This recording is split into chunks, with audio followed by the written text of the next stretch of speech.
মিথ্যেকে হারিয়ে আরও একবার বিশ্বাস জিতে গেল। হ্যাঁ বন্ধুরা, ভিডিওতে লাইক দিয়ে দেখতে থাকুন। মিথ্যে, অসুস্থতা, তালবাহানা করে কোয়েল যখন অনির্বাণকে নিজের কাছে আটকে রাখার চেষ্টা করতে থাকে, ঠিক সেই সময় রাই নিজের রুমে গিয়ে শুয়ে শুয়ে বলতে থাকে যে না, আমার দীর্ঘ বিশ্বাস যে অনির্বাণ কোনো মতেই রাতের অন্ধকারে কোয়েলের কাছে বসে থাকবে না, সে যতই তালবাহানা করুক না কেন।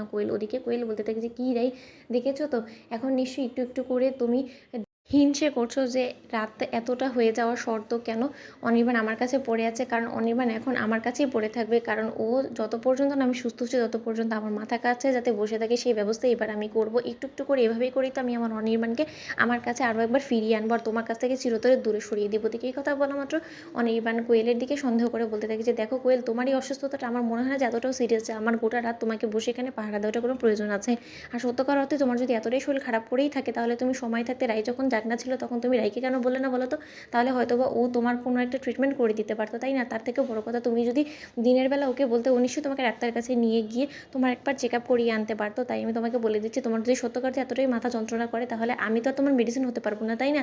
তার থেকে বরঞ্চ আমি গিয়ে রাইয়ের কাছ থেকে একটা মেডিসিন নিয়ে তোমাকে এনে দিয়ে যাই, নয়তো বা রাইকে বলেই আজকে তোমার সাথে যাতে ও ঘুমিয়ে পড়ে। এছাড়া আমার কাছে কোনো রকম কোনো উপায় নেই, প্লিজ আই এম সরি, আমি তোমাকে কোনো রকম কোনো সার্ভিস এই মুহূর্তে আটলিস্ট দিতে পারছি না। কথা বলে যখন অনির্বাণ কোয়েলের দিক থেকে হাত ছিনিয়ে নিজের ঘরে চলে যায়, ঠিক সেই মুহূর্তে অনির্বাণ মেডিসিন খোঁজাখুঁজি শুরু করে দেয়। আর রাই বলতে থাকে যে কী ব্যাপার অনির্বাণ, তুমি এত রাতে কী খুঁজছো বলো তো? তখন রাইকে অনির্বাণ বলতে থাকে যে আসলে কোয়েলের নাকি শরীরটা বড্ড বেশি খারাপ করছে, মাথা যন্ত্রণা করছে, সেই মেডিসিনটা একবার ভাবছে যে ওকে গিয়ে দিয়ে আসি, জানো তো? ও ভেবেছে যে হয়তো আমি গোটা রাত বসে ওকে পাহারা দিব, ওর যদি সত্যকারে এতটাই শরীর খারাপ করতো তাহলে ও নিশ্চয়ই তোমাকে বলতে পারতো।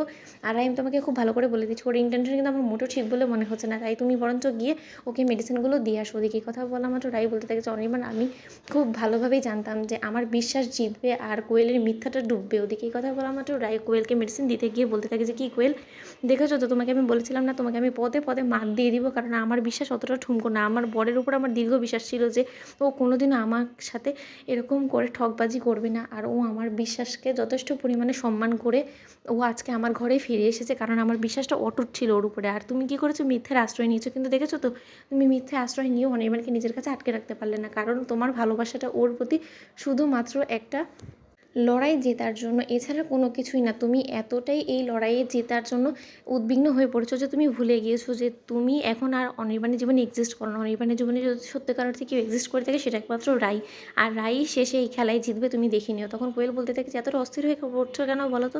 রেজাল্ট আসতে এখনও আরও বেশি অনেক দিন অপেক্ষা করতে হবে তোমাকে, কারণ তুমি আমাকে 15 দিনের সময় দিয়েছো। রাই এখনও মাত্র 14 দিন আছে, তাহলে তুমি প্লিজ একটু ওয়েট করো। অপেক্ষা না করলে কীভাবে হবে বলো তো? এতটা অস্থির হয়ে যাওয়াটাও কোনো প্রয়োজন নেই। তো বন্ধুরা, ভিডিওটি ভালো লেগে থাকলে লাইক এবং শেয়ার করো, সাবস্ক্রাইব করতে ভুলো না।